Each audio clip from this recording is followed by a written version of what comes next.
Good afternoon, everybody, and welcome to another edition of the King and Pocket Aces. I'm one of your hosts, Anthony Aniano, and joining me as he always does each and every week as we take a look at sleepers and value plays this week for week 5, my good friend and co-host, the King of Fantasy Sports, Scott Engel. Scott, how are we doing here on the eve of week 5? We're doing pretty good. Winning records in a lot of my leagues. The New York Bodega Cats are 2-2, but we're going to go to Philadelphia and get a win this week. So we'll be good. We've had the most points in the league against so far. A little bit of bad luck, some injuries, but Raph and I are doing fine. Excellent. Great to hear. And guys, if you want to follow that and all the great content, go to rotoballer.com's NFL, rotoballer.com and check out their NFL Premium Pass. Are you ready to dominate your season-long and DFS leagues? Rotoballer's NFL Premium Pass and Draft Kit includes rankings, projections, and cheat sheets for all formats. Get exclusive DFS tools, lineup optimizers, and premium Slack chats. Join in on the winning. Take 50% off any premium pass. Use Scott's promo code KING or my promo code ACES for another 10% discount. Visit rotoballer.com/radio. Sign up today and start rotoballing like a boss. All right, Scott. Week 5 is here, and like we do each and every week on the King and Pocket Aces show, let's talk some sleepers, and we'll start with you at the quarterback position. Who do you got? One of my value plays, not exactly a sleeper because people know about him, but more of a value. I don't know if people are convinced that Daniel Jones is a fantasy quarterback one, but he's making his case, and he's QB6 right now in fantasy heading into week 5. We know about the rushing. Right now he's one of 3 quarterbacks in the NFL, Hurts and Lamar Jackson, with 150 plus rushing yards. He's got 188. But last week, a career high 402 passing yards. He's throwing downfield strikes like we haven't seen him do before. And this week against Dallas, which should be a very high scoring game, I have him in my lineup ranks on rotoballer.com as a back-end fantasy QB1. Wow. High praise for Daniel Jones. But you're right, he's playing well. And that leads to my quarterback this week, who's facing the same defense that Daniel Jones just threw for 402 yards against, and that's Tyler Heineke against the New Orleans Saints. Averaging 28 fantasy points per game since he's taken over as the starter. Faces that Saints defense that's allowed 402 yards to Daniel Jones. He's averaging 240 yards per game, and he already has 8 touchdown passes, does Heineke. A little bit of a hit, losing Logan Thomas, but Curtis Samuel is back. We know Terry McLaurin's playing fantastic, and he's able to utilize both Gibson and McKissick out of the backfield. Taylor Heineke, get him in your lineups for this week. Yeah, consider the background he came from, and he's played like he has nothing to lose and nothing to fear. That kid is a fearless gunner. He really is. Gives me a little Tony Romo vibe in terms of the backstory and now how he's emerged as a player. Scott, let's talk running backs. Your first value sleeper pick in the backfield is? It's very hard to trust a New England running back in any given week, but you have to figure Damian Harris gets in the end zone at least once against the Texans this week. He's looking for his 8th game in a row on the road with 50-plus scrimmage yards, plus he can probably get in the end zone this week. I like Damian Harris as an RB2, low-end RB2/flex this week. Interesting. It's funny you talk about New England. I actually added Brandon Bolden in multiple spots as he emerged as the pass catcher with James White out. So he's not my sleeper, he's not my value play, but he was a running back I did add. My value play running back, I don't know if he's a sleeper because he's gotten a lot of hype this week, Damian Williams of the Bears against the Las Vegas Raiders. We know Montgomery's out. Williams has had success in the past when he was the running back with Kansas City. And just keep in mind, the Raiders are allowing the 6th most fantasy points to opposing running backs with 27 points per game, including 6 total touchdowns, 4 rushing, 2 receiving to opposing running backs. They're also allowing 129.5 total yards to the running back position. Rookie quarterback Justin Fields taking over. Damian Williams in a position where you could PPR him to death, still be effective on the ground. Damian Williams is in lineups for me this week. He's in my top 20 for running backs for week 5, Scott. Yeah, he's number 17 for me as well on Rotoballer. My second one is Zach Moss as a value play. He's looking for his third game in a row on the road and his fourth in a row overall with a touchdown. He was a preseason sleeper for me because I felt he could be a real drive finisher for this powerful offense. Yeah, Josh Allen will rush it in, but he doesn't do it all the time by himself.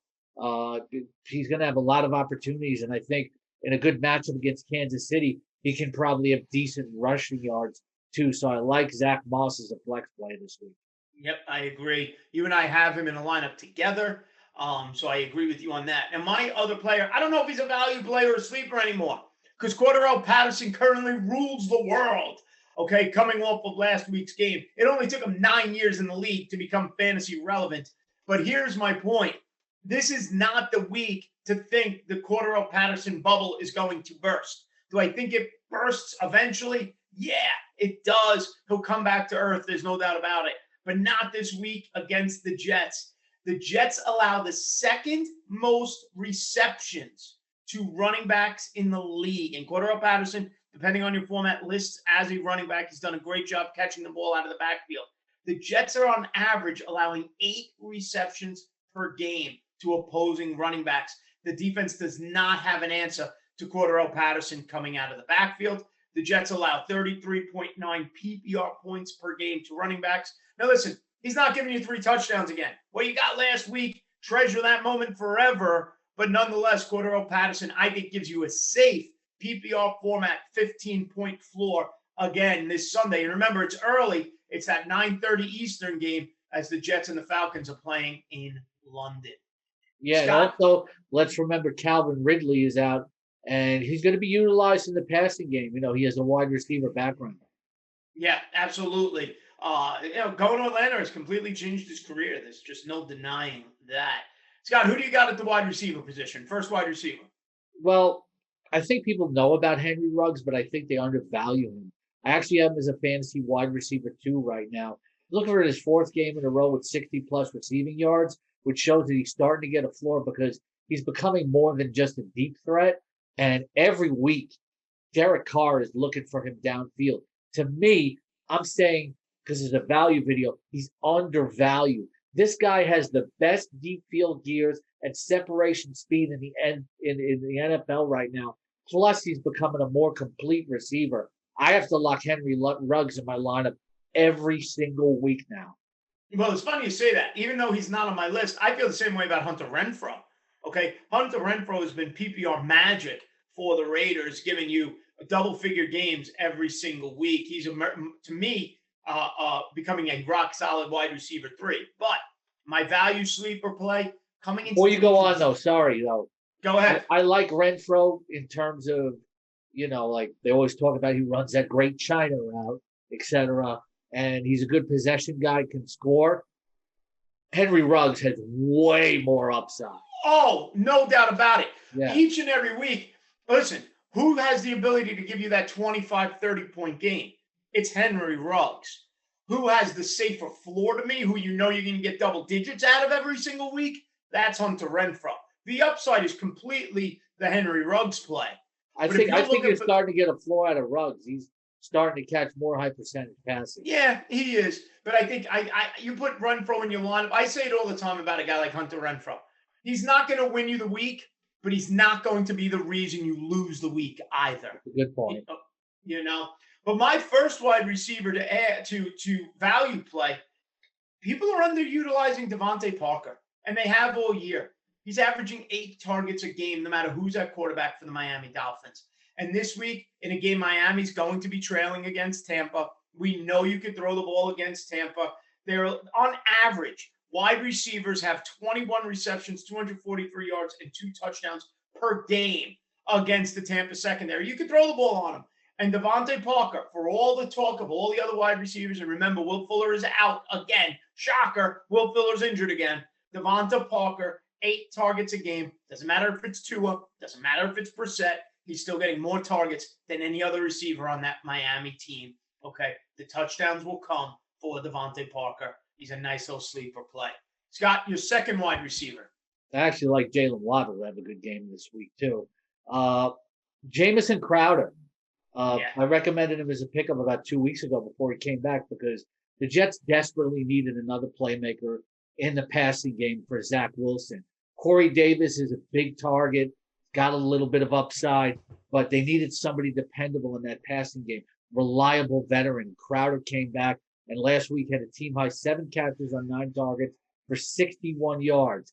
And they play the Falcons this week, and Jamison Crowder is going to be dependable every week. And you look at how bad the Jets offense was the last 2 years. He caught 6 touchdowns in each of those seasons.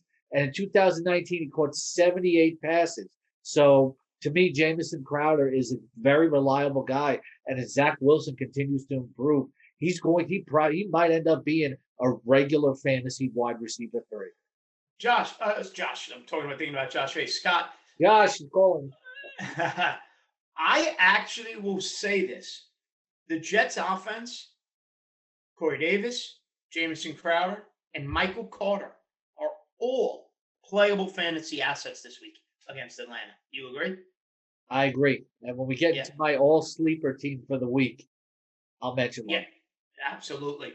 My second wide receiver, and I don't know if he's not a sleeper, but at this point, he's a weekend start, all right? We don't debate it anymore, and that's Marvin Jones. Trevor Lawrence's favorite target, DJ Chark, is out, okay? Marvin Jones is the clear wide receiver 1 on a bad Jaguars offense right now, and a great matchup against Tennessee that struggles against the pass. You saw it with Corey Davis and Jamison Crowder last week. They've allowed 8 touchdowns to wide receivers. And Marvin Jones is averaging basically 8 targets per game. Marvin Jones gets in the end zone this week for Jacksonville against Tennessee. Don't debate it. Don't tweet me, what do I do with Marvin Jones? The answer's simple. You play Marvin Jones, especially this week against the Tennessee Titans. Laviska Shenault's coming on, too. He is, and more opportunities are rising for him now with Chark out. This is a game Trevor Lawrence should have success, and both wide receivers should, because that Tennessee secondary does struggle. Scott, tight end position. Cameron Braid, he really didn't show up last week, but with Gronk out for a while, with these unfortunate injuries, we've seen Tom Brady go to Cameron Braid at times in the past. This is the guy that in a 3-year span between 2016 to 2018 caught 20 touchdown passes. I believe he's going to get some red zone looks. I like Cameron Braid as a value play at tight end. There you go.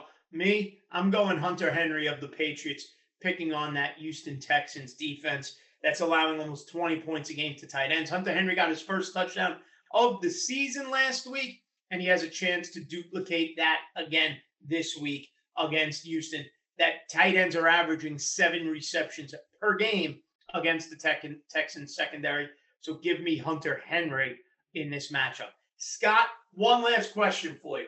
You hinted towards it before. Give me that deep